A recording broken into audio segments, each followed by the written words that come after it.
Halo kelas 8, apa kabar?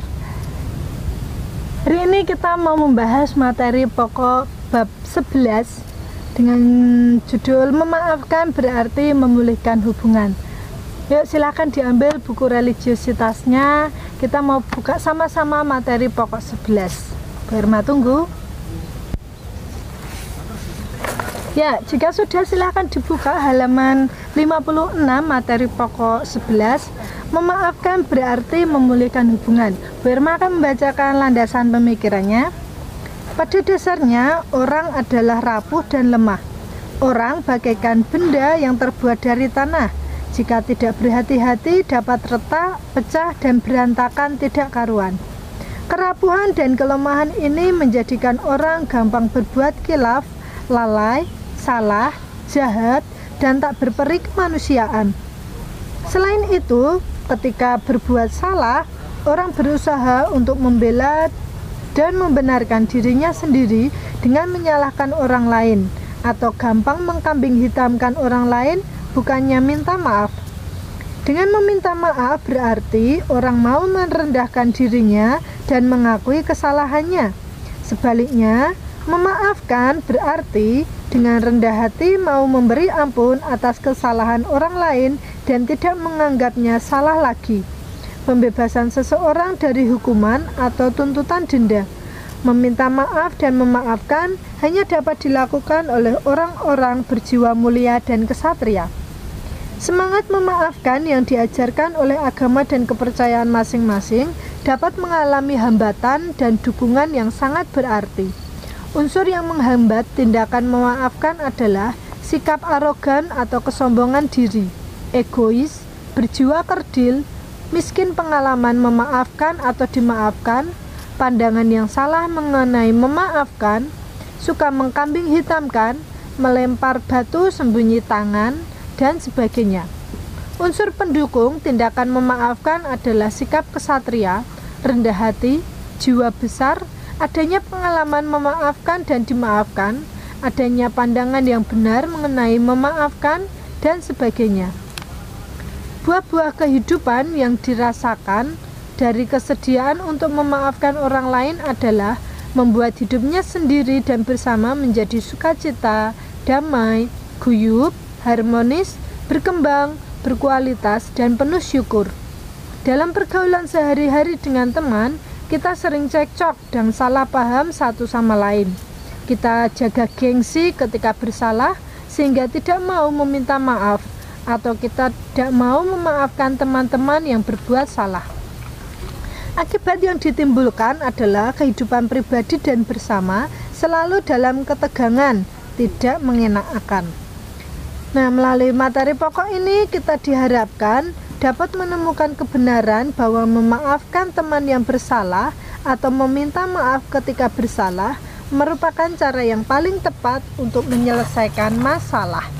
Nah, ini materi pokok ini adalah bagian lanjutan dari materi pokok sebelumnya, yaitu syukur atas pengampunan Tuhan. Pada materi sebelumnya kita membahas bagaimana kita bersyukur bahwa kita yang berdosa, kita yang bersalah ini, kita diberi rahmat oleh Tuhan sehingga kita diampuni, dosa-dosa kita sudah dilebur, dosa-dosa kita dimaafkan, dan hubungan kita dipulihkan kembali dengan Tuhan. Nah, lanjutannya adalah karena kita sudah diampuni oleh Tuhan, maka sudah sepatasnya pula ketika dalam hubungan dengan sesama manusia, dengan dalam pergaulan sehari-hari dengan teman, ketika terjadi suatu masalah, ketika terjadi sebuah keretakan, maka sudah sepantasnya kita pun juga memaafkan, atau kita pun juga minta maaf ketika terjadi sebuah percecokan. Nah, dalam memaafkan ini adalah, apalagi memaafkan sesama ya, adalah sebuah hal yang sangat sulit. Apalagi kalau misalnya kita merasa kalau kita ini tidak bersalah, kita merasa bahwa sikap kita ini seperti biasa, tapi kenapa kok kita dimarahi, kenapa kok kita yang kena apesnya, Tentunya ketika orang yang sudah istilahnya memarahi kita, menjelek-jelekan kita, ketika mereka meminta maaf dengan kita, maka akan sangat sakit hati, akan sangat sulit ketika kita mau memberi maaf kepada mereka.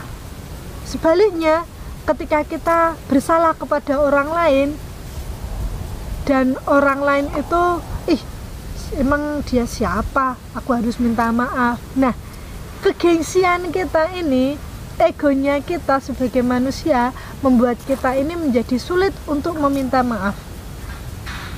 Padahal di materi sebelumnya kita sudah dimaafkan oleh Tuhan dan hubungan kita sudah pulih kembali. Nah, melalui materi pokok ini yuk kita belajar untuk meminta maaf dan memaafkan orang lain.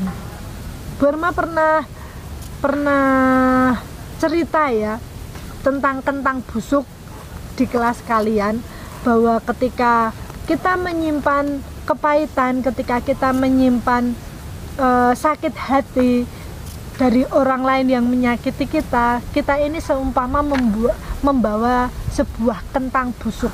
Semakin banyak kita tidak memaafkan orang lain, semakin kita menerima istilahnya, oh dia bersalah, kita ingat, oh dia tadi ngunek-ngunek ke aku, kita ingat, oh dia itu tadi mencuri bolpenku, kita ingat. Wah, berapa kentang busuk yang sudah kita bawa. Padahal kita tahu bahwa ketika kemana-mana kita membawa kentang busuk, tentu baunya tidak enak dan kita yang rugi. Nah, bahkan Bu Erma pernah menjelaskan sampai minta maaf, sampai kasarannya kita seperti ke toilet. Nah, masih ingat toh? Kita seperti ke toilet. Nah, seperti itu. Tidak perlu diteruskan, mungkin kalian sudah ingat. Nah, bagaimana sih pandangan agama-agama tentang memaafkan ini? Yuk kita mau lihat di pengembangan religiositas di halaman 57. Pengembangan religiositas agama Islam mengajarkan bahwa Islam mengajarkan agar kita suka memaafkan dan menjauhi sifat sombong, karena dalam kenyataannya tidak ada manusia yang luput dari berbuat salah dan khilaf. Nah, di paragraf yang kedua halaman 58, sikap yang harus dijauhi oleh setiap orang Islam yaitu jangan suka merendahkan orang lain karena congkak dan kesombongannya.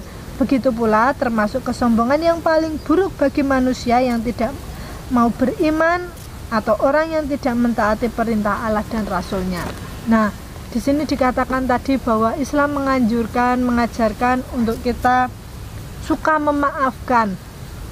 Kalau kita tidak suka memaafkan, berarti kita merupakan orang yang paling sombong.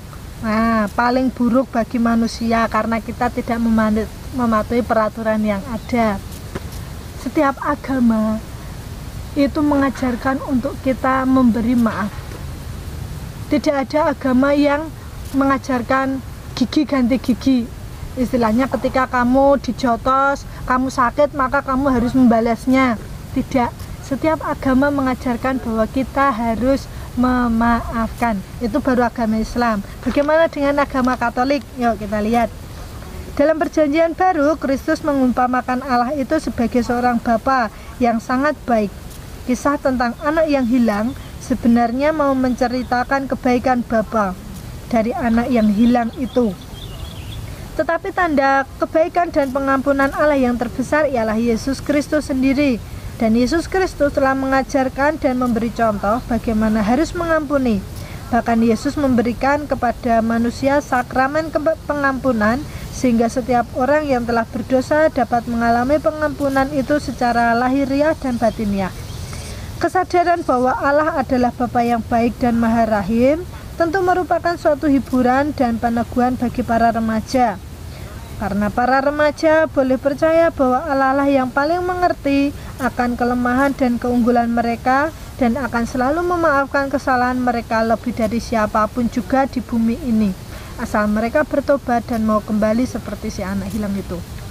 Nah, pada materi sebelumnya Bu Erma sudah cerita ya tentang kisah anak yang hilang, di mana anak yang bungsu ini dengan seenaknya meminta harta warisan, dijual buat foya-foya, akhirnya dia jatuh miskin dan kembali kepada bapaknya. Dan ketika dia kembali kepada bapaknya, dia diberikan sebuah pemulihan hubungan. Ketika dia datang kepada bapaknya, bapaknya menerima dia dengan senang hati. Bahkan dia tidak diterima sebagai budak, tetapi tetap diterima sebagai anak yang berharga. Nah, dalam ajaran Katolik pun mengajarkan kepada kita sudah diberi ampun kepada Tuhan, sudah selayaknya pula bahwa kita pun juga memaafkan orang yang bersalah kepada kita. Bagaimana dengan agama Kristen? Sebagaimana Allah di dalam Kristus telah mengampuni kita, maka hendaknya kita saling mengampuni agar hubungan persaudaraan kita tetap ramah dan penuh kasih mesra. Beberapa prinsip yang mendasari sikap saling mengampuni yaitu: 1. Kita mengampuni karena Allah terlebih dahulu telah mengampuni kita.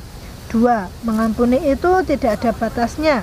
3. Mengampuni itu tidak lagi menyimpan kesalahan orang lain. Nah, di dalam Kristen pun juga mengajarkan bahwa kita harus mengampuni siapa saja. Pernah suatu kali Petrus bertanya kepada Tuhan, kepada Yesus, Tuhan, berapa kali kita harus mengampuni sesama kita? 3 kali kah? Pada zamannya Rasul Petrus, zaman orang-orang Yahudi, orang yang mau memaafkan saudaranya 3 kali sebanyak 3 kali ketika saudaranya terus-menerus berbuat salah, itu sudah merupakan orang yang hebat. Tetapi Tuhan Yesus menjawab pertanyaan Petrus itu. Tuhan, berapa banyak kita harus mengampuni saudara kita? 3 kali kah? Tapi Tuhan Yesus menjawab, tidak Petrus. Kamu harus mengampuni 7 kali 7 kali. Tidak ada terusannya loh ya. 7 kali 7 kali 7 kali. Nah, itu berarti bahwa mengampuni itu tidak ada batasnya. Kalian nanti bisa lihat atau membaca sendiri kisahnya, bagaimana pertanyaannya Rasul Petrus itu di dalam Matius 18 ayat 21 sampai 22, bahwa ketika kita memaafkan seseorang itu tidak ada batasannya. Mau dia mau bersalah sama kita, ibaratnya sampai 100 kali pun, Tuhan menginginkan kita juga mengampuni dia sebanyak 100 kali. Ada sebuah perumpamaan di mana seseorang yang berhutang, hutangnya banyak sekali, dia memiliki hutang kepada raja. Ketika raja datang ke tempatnya menagih hutang dan dia tidak punya, anak dan istrinya mau dijadikan budak, rumahnya mau disita, dan dia mau dimasukkan ke penjara. Tetapi si orang yang berhutang ini dia memohon, Raja, ampuni aku. Raja, tolong maafkan aku. Tolong bebaskan kali ini. Aku tidak punya apa-apa lagi. Jangan jadikan anak istriku sebagai budak. Tolong ampuni aku. Melihat si penghutang ini, si raja memiliki belas kasihan. Akhirnya dibebaskanlah hutangnya, dikembalikanlah anak dan istrinya. Maka dia aman. Nah, ternyata orang yang berhutang kepada raja ini, temannya punya hutang sama dia, tapi jumlahnya sedikit, tidak sebanyak hutangnya dia kepada raja. Nah, si yang punya hutang ini ke temannya nagih, ayo bayar, mana hutangmu, kamu hutang kepadaku.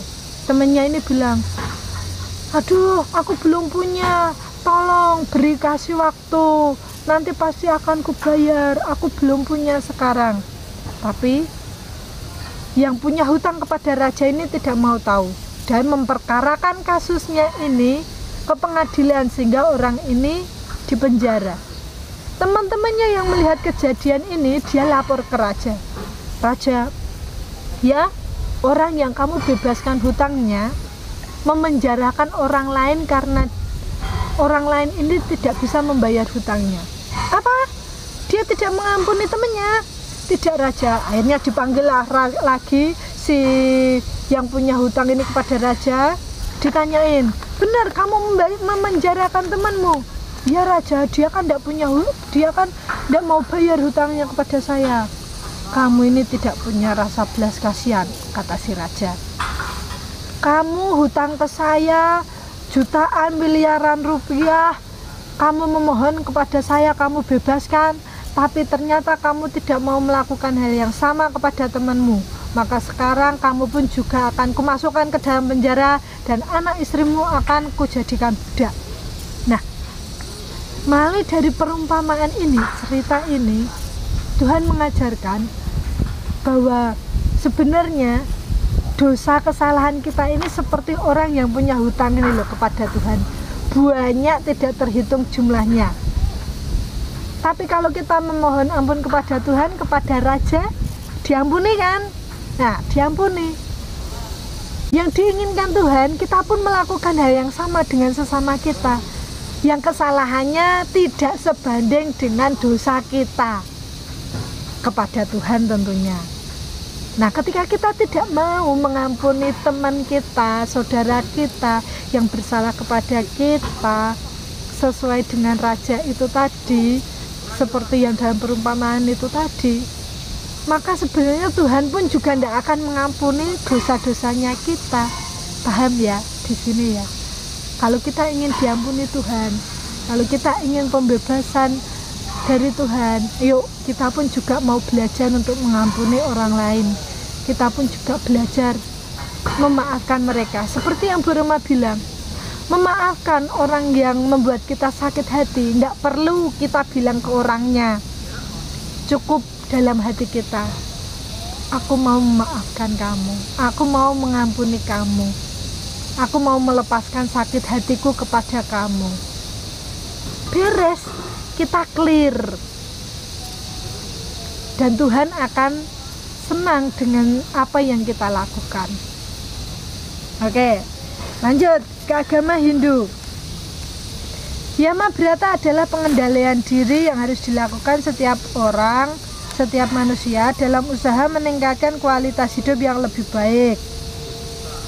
Dalam kitab Sasaramukaya dirinci ajaran Yama Brata, salah satunya disebut sama, yang artinya bersifat pemaaf, suka mengampuni kesalahan orang lain, serta tahan uji terhadap panas dan dingin.